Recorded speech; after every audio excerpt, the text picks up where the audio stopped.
தமிழ் மக்களுக்கு வணக்கம். நெறைய பேர் நம்மளுடைய கமெண்ட் செக்ஷன்ல பார்த்தீங்கன்னாக்கா, திரு போலீஸ் வரதராஜன் அவர்கள் சமீபத்தில் கைது செய்யப்பட்டிருக்கின்ற நேதாஜி தொலைக்காட்சியுடைய நேதாஜி கட்சியுடைய அ தலைவரும், அந்த உரிமையாளருமான திரு போலீஸ் வரதராஜன் அவர்கள் குறித்து நெறைய விசாரிக்கிறீங்க. உங்களுடைய ஆதங்கங்களுக்கு ரொம்ப நன்றி. எனக்கும் ஆதங்கம் இல்லாம இல்ல. அவங்களுடைய குடும்பத்தினரை எப்பொழுதெல்லாம் நான் தொடர்பு கொள்ள முடியுமோ, அப்பொழுதெல்லாம் தொடர்பு கொண்டு அந்த வழக்குடைய நிலவரம் என்ன இருக்கு? இப்போதைக்கு எந்த சிச்சுவேஷன்ல இருக்கு? அப்படின்றத நான் கேட்டுக்கிட்டு தான் இருக்கேன். நடுவுல வந்து இந்த தீபாவளி வந்ததன் காரணமாக நீதிமன்ற விடுமுறைகள்லாம் இருந்ததுனால, அவங்களால கொண்டு போய் உயர்நீதிமன்றத்தில ஏன்னா ஒரு வழக்குல அவருக்கு ஜாமீன் கிடைத்து விட்டது. இன்னொரு வழக்குல கைது மறுக்கப்பட்டு விட்டது அப்படின்ற சூழல்ல இன்னும் ஒரு வழக்கு தான் இருக்கு. அதுவும் வந்து உயர்நீதிமன்ற நீதியரசர் குறித்த விமர்சனம் அப்படின்றத மையமாக வைத்து போடப்பட்டிருந்த வழக்கு. இந்த வழக்கு வந்து செஷன்ஸ் நீதிமன்றத்திலயும் அவருடைய பிணை மறுக்கப்பட்ட நிலையில, இந்த வழக்கிற்கான பிணை கோரிய விசாரணை வந்து எடுத்துக்கொள்ளப்பட வேண்டும் உயர்நீதிமன்றத்தில. நான் ஏற்கனவே உங்களுக்கு சொல்லியிருந்தேன். புதன்கிழமை வந்து அது லிஸ்ட் ஆறதுக்கு வாய்ப்பு இருக்கு அப்படின்னு சொல்லிட்டு. ஆனால் புதன்கிழமை லிஸ்ட் ஆகல. அது வந்துட்டு நாளைக்கு தான் லிஸ்ட் ஆவுது அப்படின்னு சொல்றாங்க. நாளைக்கு லிஸ்ட் ஆவுதுன்னு சொல்றாங்க. நாளைக்குன்னா ஐ திங்க் மண்டே அது வந்து விசாரணைக்கு வரலாம். மண்டே விசாரணைக்கு வரும்பொழுது காவல்துறை அன்றைக்கு பதில் சொல்லுமா? இல்ல காவல்துறைக்கு நோட்டீஸ் வழங்கப்படுமா? அல்லது ஓர் 2 நாள் தள்ளி போகுமா? அப்படின்றதெல்லாம் வந்து பொறுத்திருந்து தான் நம்ம பார்க்கணும். நீதியரசர் ராஜசேகர் அவர்களுடைய அமர்வுக்கு முன்னால் வருவதற்கான வாய்ப்பு இருக்கு அப்படின்னு சொல்றாங்க. ஆனா இன்ன வரைக்கும் அஃபிஷியல் கன்ஃபர்மேஷன் வரல. இருந்தாலும் மேனுவல்ல பார்த்துருக்கோம் அப்படின்னு சொன்னாங்க அவங்க தரப்புல. மற்றபடி பார்த்தீங்கன்னா, அவருடைய உறவினர்கள் வாரம் 2 முறை வந்து சந்திக்கலாம். இந்த கைதிகளை சந்திப்பது அப்படின்றது வந்து ஒரு மனு போட்டு நீங்க சந்திக்கணும் கைதிகளை. உறவினர்கள், இல்ல நண்பர்கள் அந்த மாரி யார வேணாலும் சந்திக்கலாம்.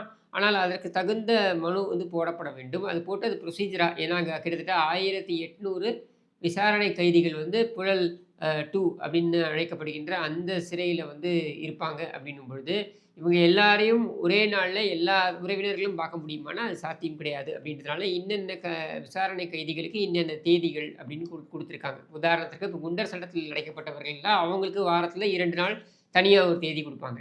மற்ற விசாரணை கைதிகள் அப்படின்னு பார்க்கும்பொழுது, அவங்களுக்கு வேற ஒரு தேதி குடுப்பாங்க. இது எல்லா கைதிகளும் வந்து அவர்களுக்கு உறவினர்கள், நண்பர்கள் இவர்களை சந்திப்பதற்கு ஏதுவாக அது வழங்கப்படும்.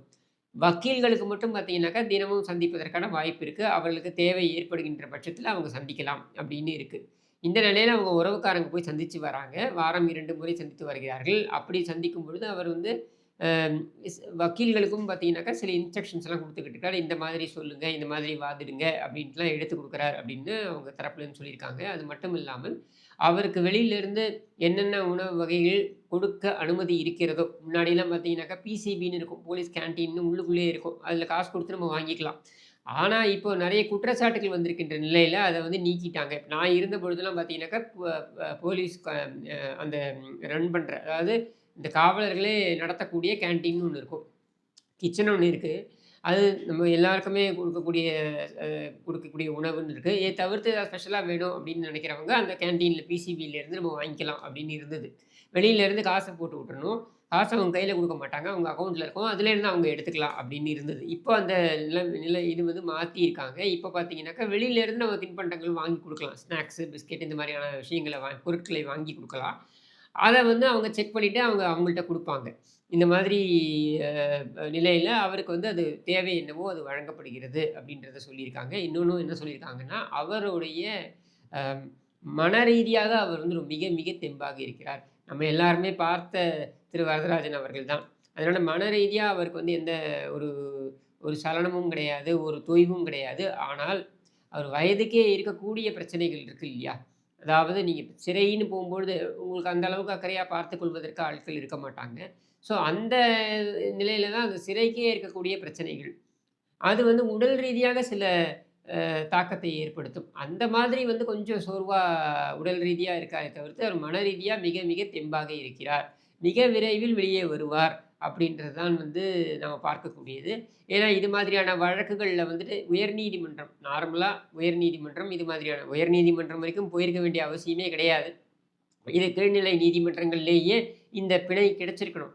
ஆனால் இது உயர்நீதிமன்ற நீதியரசர் குறித்த விமர்சனம் என்று அந்த வழக்கில் குறிப்பிடப்பட்டிருக்கின்ற காரணத்தினால, மேபி செஷன்ஸ் நீதிமன்றம் நம்ம எதுக்கு இத தலையிடணும் அப்படின்னு நினைச்சிருக்கலாம். இல்ல அதுக்கு கீழ இருக்கக்கூடிய நீதிமன்றம் அப்படி நினைச்சிருக்கலாம். அதனால அது நிராகரிக்கப்பட்டிருக்கலாம். ஆனால் உயர்நீதிமன்றத்தில் கண்டிப்பாக பிணை வழங்கப்படும். ஏன்னா இது மாதிரியான வழக்குகள், அதாவது நம்ம வந்து சமூக வலைதளங்கள்ல பேசுறதோ, அல்லது குறிப்பிடுறதோ, இந்த மாதிரியான விஷயங்கள் சார்ந்த வழக்குகள் வரும்பொழுது, அதோட தன்மை கருதி பொதுவாக நீங்க வந்து பிணை வழங்குவதில் வந்து எந்த பாரபட்சமும் காட்டக்கூடாது அப்படின்னு சொல்லி, அதாவது பாரபட்சம் விட நீங்க வந்து பிணை வழங்கலாம் அப்படின்ற ஒரு நிலையில தான் வந்து உச்சநீதிமன்றத்தோடைய பல்வேறு தீர்ப்புகள் அமைந்திருக்கு. ஸோ அதை மேற்கோள் காண்பித்து வாதிடும் பொழுது கண்டிப்பாக அவருக்கு உயர்நீதிமன்றத்தில் பிணை வழங்கப்பட்டுவிடும் அப்படின்னு தான் நான் நம்புறேன். ஏன்னா வழக்குன்னு நீங்க எப்போ வேணாலும் நீங்க அவர் பேசினது தப்பு, சட்டப்படி குற்றம் அப்படின்னு நீங்க சொல்ல போறீங்கன்னா, அத நீங்க கொண்டு போய் வழக்கு நடத்துங்க. அந்த வழக்காடு மன்றத்தில அவர் தரப்பு வாதத்த வைக்கட்டும், உங்கள் தரப்பு வாதத்த வைங்க. ஏன்னா அவர் பேசியது பதிவு செய்யப்பட்டு விட்டது. அதில மாத்துறதுக்கு எதுவும் கிடையாது. அப்படின்னும் பொழுது அவர் தரப்பு வாதம் எதன் அடிப்படையில அவர் அத பேசினார், இவங்க வந்து எதன் அடிப்படையில அத குற்றம்னு சொல்றாங்க. இது வாத பிரதிவாதங்கள் வைக்கப்படட்டும். அந்த வாத பிரதிவாதங்களை வைத்து அவங்க ஒரு முடிவு எடுக்கட்டும். நீதிமன்றம் ஒரு முடிவு எடுக்கட்டும். அப்படி தண்டனை என்றால், அந்த தண்டனை அவர் எதிர்கொள்ளப் போகிறார். இல்ல அவர் அப்பீலுக்கு போறார். இதெல்லாம் கீழ் நீதிமன்றத்தில நடக்க வேண்டிய வேலை. ஆனால் பிணை வழங்குவதையே நான் வந்து எதிர்ப்பேன் அப்படின்றத ஏத்துக்க முடியாது. அவர் ஒண்ணும் ஓடி போகக்கூடிய நபர் கிடையாது. ஊரை விட்டு ஓடக்கூடிய நபர் கிடையாது. ஒரு பொறுப்பான ஒரு குடிமகனாகத்தான் இருந்திருக்கிறார். அது மட்டும் இல்லாமல் ஒரு முன்னாள் காவல்துறை அதிகாரி, ஒரு வழக்கறிஞரும் கூட அப்படின்ற நிலையில, அவர் ஊர விட்டு ஓடி போகக்கூடிய அளவிலோ, இல்ல அவரால் சமுதாயத்தில் மிகப்பெரிய அச்சுறுத்தல் ஏற்படும் என்ற ஒரு நிலையோ கிடையாது. அது மட்டும் இல்லாமல் அவர் வயதை மனதில் வைத்தும் பார்த்தீங்கன்னாக்கா, அவருக்கு பிணை வழங்குவது தான் சரியாக இருக்கும். அது எப்பொழுது வழங்கப்படும் அப்படின்றது தான் கேள்வி. அது உயர்நீதிமன்றத்தில் நியாயம் கிடைக்கும். அவருக்கு உரிய பிணை வழங்கப்பட்டுவிடும். அப்படி வழங்கப்படுகின்ற நிலையில, அடுத்த வாரம் கண்டிப்பாக அவர் விடுதலையாவதற்கான சாத்தியக்கூறுகள் அதிகமாக இருக்கிறது. என்றாலும் கூட, இதை எப்படியெல்லாம் தாமதிக்கலாம்? ஏன்னா இந்த அரசாங்கம் ஒரு சாடிஸ்ட் அரசாங்கம். என் நிலைமை என்னுடைய வழக்கிலேயே அவர்கள் அப்படித்தான் செய்தார்கள் அப்படின்னும் பொழுது, கண்டிப்பாக திரு வரதராஜன் அவர்களுடைய வழக்கிலும் அதைத்தான் செய்திருப்பார்கள். இன்னும் சொல்ல வேண்டுமென்றால், அவர்களுடைய நோக்கம் நடவடிக்கை எடுக்க வேண்டும் என்பதுதான் என்றால், உச்சநீதிமன்றமே அந்த உயர்நீதிமன்ற நீதியரசருடைய அந்த தீர்ப்பு குறித்து பல விமர்சனங்களை, பல கருத்துக்களை தெரிவித்திருக்கிறது. எதிர்மறையான கருத்துக்களை தெரிவித்திருக்கிறது என்ற நிலையில, இவருடைய கருத்துக்கள் வந்து சட்டப்படி அதை வந்து இந்த அளவுக்கு அவரு எடுத்துட்டு கடுமையாக எடுத்துட்டு போக வேண்டிய அவசியம் கிடையாது. ஆனாலும் அதை செய்கிறார்கள். அதை அவர்கள் செய்வார்கள். ஏனென்றால் அவர்களுக்கு பழைய காழ்ப்பு அவர் மீது இருக்கிறது. அது டிபார்ட்மெண்ட்டுக்குள்ளேயே இருக்கலாம். ஏன்னா, அவர் பல விஷயங்கள் குறித்து துணிச்சலாக பேசியிருக்கிறார். மிக முக்கியமாக இந்த டிஜிபி நியமனம் குறித்த விவகாரத்தில அவர் சில கடிதங்களை வந்து எழுதியிருக்கிறார் அப்படின்னு நமக்கு தெரிய வருது உச்சநீதிமன்றத்துக்கு. ஸோ, அதன் காரணமாக கூட அவங்க வந்து இந்த கடுமையான ஒரு நிலைப்பாட்டை எடுத்திருக்கலாம். எது எப்படியோ சாடிசம் எவ்வளோ நாளைக்கு தான் நீங்க காட்ட முடியும்? சட்டம் என்பது என்னதான் ஒரு ஒரு ஒரு சில சமயம் ஒரு இருட்டறை போல தென்பட்டாலும் கூட, அதில ஒரு விளக்கு அப்படின்றது ஏற்றப்படும் அப்படின்ற நம்பிக்கை நமக்கு இருப்பது தான் நீதிமன்றங்கள் மீது நாம் வைக்கின்ற நம்பிக்கை. ஸோ அந்த நம்பிக்கையின் அடிப்படையில தான் நான் சொல்றேன். இந்த சாடிஸ்ட் புத்திய ரொம்ப நாளைக்கு காட்ட முடியாது, காண்பிக்க முடியாது. அப்படியே ஒரு 6 மாச கூத்து. ஆனால் 6 மாதத்திற்கு அவர் உள்ள இருக்கணும்னு அவசியம் கிடையாது. அவருக்கு பிணை வழங்குவது அப்படின்றது வந்து வேற வழியே கிடையாது. வழங்கித்தான் ஆகணும். ஆனால் அது எப்பொழுது வழங்கப் போகிறார்கள் அப்படின்றது தான் கேள்வி. உயர்நீதிமன்றம் சரியான நடவடிக்கையை, சரியான உத்தரவை, நியாயமான உத்தரவை கொடுக்கும் என்று நம்பி திரு வரதராஜன் அவர்கள் எனக்கு தெரிந்து தமிழக அரசாங்கம் வேற எதுவும் தாமதப்படுத்துகின்ற வேலையெல்லாம் ஈடுபடவில்லை என்றால், அடுத்த வாரமே அவருடைய பிணை வழங்கப்பட்டு அவர் விடுதலை ஆவதற்கான சாத்தியக்கூறுகள் கிட்டத்தட்ட 99% இருக்கிறது அப்படின்னு நான் நம்புறேன் என்று கூறி, உங்கள் அனைவரது ஆதங்கத்திற்கும் என்னுடைய நன்றிகளை மீண்டும் தெரிவித்து, நான் வந்து அவர் மீது அக்கறை கொண்டு கேட்காமலாம் இல்ல. நான் கேட்டுட்டு தான் இருக்கேன். ஆனா வேற புதுசா ஏதாவது டெவலப்மெண்ட் வந்தா தான் அவங்க சொல்ல முடியும் எனக்கு. புதுசா எதுவும் டெவலப்மெண்ட் இல்லன்னா, திரும்பி திரும்பி அவங்கள்ட்ட போயிட்டு அவங்கள வெறுப்பேத்துற மாரி நான் கேள்வி கேட்டுட்டு இருந்தா அது நல்லா இருக்காது. நான் வந்து அவர சந்திக்கிறீங்களான்னு கேட்டுருக்கேன். ஆமா. அவர்ட்ட எப்படி இருக்காரு? நல்லா இருக்காரா? சாப்பிட்றாரா? இதெல்லாம் நான் கேட்டுட்டு தான் இருக்கேன். அப்புறம் மெடிக்கல்ல எதுவும் பிரச்சனை இருக்கா? அவருக்கு எதுவும் இல்லையா? அப்படின்ட்டு அதெல்லாம் எதுவுமே கிடையாது அப்படின்னு சொல்லியிருக்காங்க.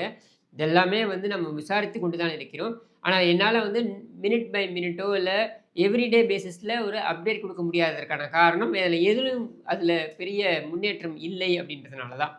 இப்ப நமக்கு வந்திருக்கின்ற தகவல், இது வந்து லிஸ்ட் ஆகியிருக்கு அப்படின்னு சொல்லிட்டு, சனிக்கிழமை எடுப்பாங்களான்னு எனக்கு தெரியல. பட் மண்டே கண்டிப்பா இது விசாரணைக்கு வரும்னு நான் நம்புறேன். மண்டே ஆர் டியூஸ்டே விசாரணைக்கு வரும். அவங்க ஏதாவது நோட்டீஸ் கீட்டீஸ் இஷ்யூ பண்ணிட்டு, அவங்க எங்களுக்கு வந்து 1 நாள் அவகாசம்னு கேட்டா, நீதிமன்றம் கொடுக்கலாம், கொடுக்காமலேயும் போகலாம். அது நமக்கு தெரியாது. எது எப்படியோ அடுத்த வாரத்திற்குள்ள ஒரு அ நல்ல ஒரு தீர்ப்பு வரும் என்று கூறி விடைபெறுகிறேன். நன்றி, வணக்கம்.